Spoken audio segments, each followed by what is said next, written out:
Desde os tempos mais antigos da humanidade, os seres humanos já escreviam artes sequenciais. Com o surgimento da imprensa e dos jornais, as obras evoluíram e se tornaram ainda mais acessíveis. Em meados dos anos 30, o maior vilão dos quadrinhos surgiu. Um vilão humano. Não um alien, não uma ameaça de outra dimensão, mas sim um humano. Desde então, a cultura pop abordou a dualidade entre o bem e o mal, criando vilões herdeiros desta herança maligna. Und sich an diesen besonderen Tag erinnern, als den letzten Tag der Republik! Alguém com passado trágico. Algo tanto usado para humanizar e justificar vilões, na verdade, segundo a história, só tem provado o pior lado que a humanidade pode ter. Sadicidade, elegância, arte, vício em drogas, impulsividade, estratégias. Algumas das características pertencentes e mais usadas pelos vilões da cultura pop. E também todas elas pertenciam ao maior vilão da história. E nesse contexto de vilania, se desenvolveu um conceito muito antigo na humanidade. Um conceito que ganhou poder e forma ao longo de vários anos, mas também o perdeu. O lado bom da humanidade, com várias representações, como Superman, que é a bondade pura e perfeita, ou o Chapolin Colorado, que representa o herói que possui medo, mas encara os medos. Uma crítica direta ao Superman e outros heróis. E nessa série de vídeos, depois dessa introdução de quase 2 minutos, iremos falar sobre permissões, proibições, uso de símbolos, imagens e sátiras de personagens da cultura pop, seus conceitos e a história de várias franquias que caíram em domínio público.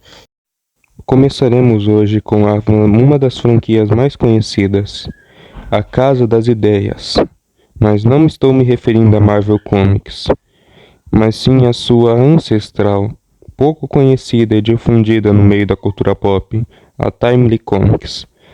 Ela, junto com a Atlas Comics, foi fundada pelo copiador Martin Goodman. E eu não estou zoando. Martin Goodman, ele era o mestre naquela tática antiga da Era de Ouro, de inventar um personagem como resposta a um personagem de outra franquia. Eles surfavam nas ondas e nos hypes, copiando personagens de outras editoras para basicamente ganhar dinheiro em cima do que estava popular na época. É um herói de um western? Faz um herói de um western. É um herói patriota com bandeira no corpo? Faz um herói patriota vestindo uma bandeira. E o mais curioso é que ele criou centenas de editoras para poder fazer isso. Talvez eu esteja exagerando, mas com a ajuda da IA, eu pesquisei aqui alguns dos selos e pulps que ele fez. Western Fiction Publishing, onde ele começou com histórias de cowboy. New Stand Publishing, que eu não vou saber pronunciar direito, mas ele usava de revista de crime e mistério. Postal Publications, que era o outro selo para detetives. Red Circle Magazine, se eu não estou enganado assim pronuncia, que é um dos selos mais famosos para pulps de ação. Teve a Envis, que também era um selo.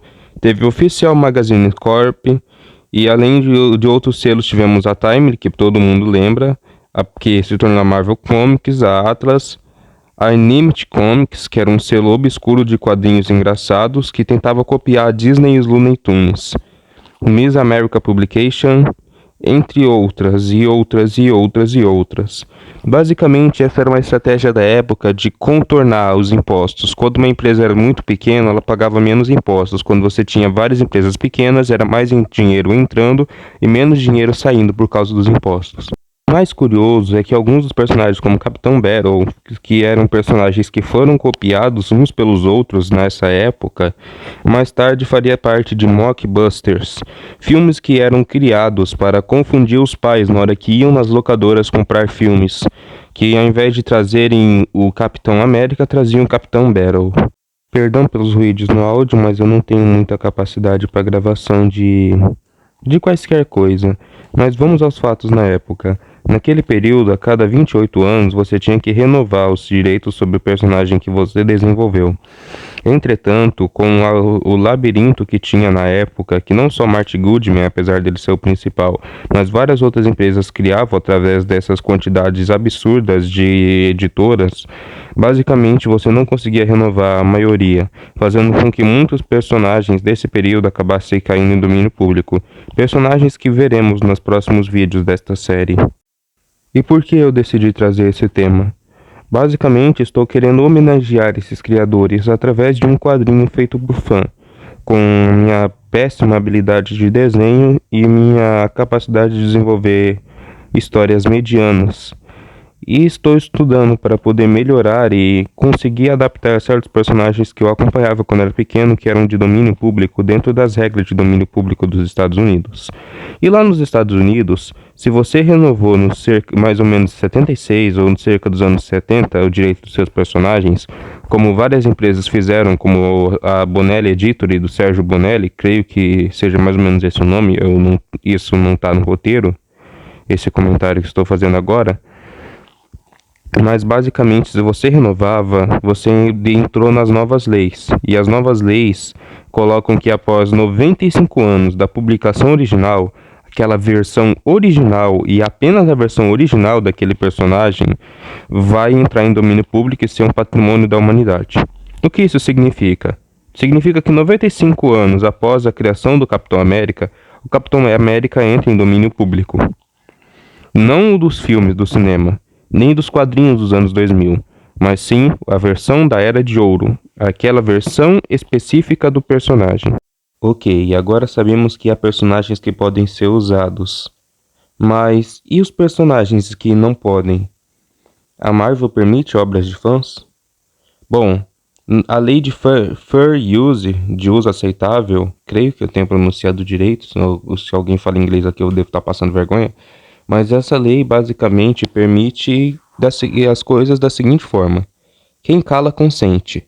Se a empresa não emite uma declaração, como por exemplo a Nintendo, que colocou uma conduta de fãs, a lei que funciona é a lei do uso permitido, que basicamente você pode produzir, desde que não haja lucros em cima do personagem, que você crie algo novo, faça a sua própria releitura, ao invés de uma clonagem do personagem, e que você não use selos oficiais. Uma forma de evitar falsificações, logicamente. E a Marvel constantemente compartilha obras de fãs nos seus redes sociais, como fanarts, por exemplo. Então a Marvel é um pouco mais liberal, mas fica nessas regras. Não ganhar dinheiro. Então, as obras de fãs no YouTube que ganham monetização em cima dessas obras não estão seguindo a lei, podemos dizer assim. Desde que você não use selos oficiais, ou seja, isso pertence a Marvel Comics. Não, tem que ter um selo de Fan Comics, isso aqui é feito por fan-made. E você deve simplesmente, como que era o outro, acabei de falar esse termo, acabei de esquecer. Não monetizar, não usar selos oficiais e não usar a aparência original do personagem. Tem que ser uma releitura sua, um redesign seu. E é aqui que vem o pulo do gato que faz com que muitos fãs se ferrem. Ah, então eu posso fazer uma história em quadrinhos, uma revista, uma série, uma franquia cujo título está escrito Capitão América. Não pode.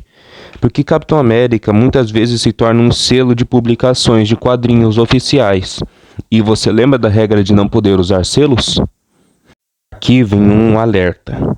Em 2009, se eu não me engano, a Disney conseguiu os direitos da Marvel. E a Disney não é liberal com obras de fãs. Por que ela permite da Marvel? Porque a Marvel já tem quase 80 anos, se não mais de 80 anos, de uma comunidade de fãs já bem fundada. São os fãs mais antigos que reclamam e tal. Apesar da Disney tentar conseguir criar coisas novas, né, para a nova geração, a comunidade maior é a da antiga geração. E não se cospe no prato que se come, como diz o leão do filme Madagascar, que eu não vou lembrar o nome dele agora. Não se cospe no prato que se come. Você não pode proibir obras de fãs depois de quase 80 anos. Ela não pode lidar com esse pesadelo jurídico, mas nem tudo são flores, meu amigo. E ela pode acabar mudando de opinião em algum momento. E se mudar de opinião em algum momento, as obras de fãs que tem aí no YouTube já era. Então, cuidado. E esse foi o vídeo de hoje. Longa vida e até logo.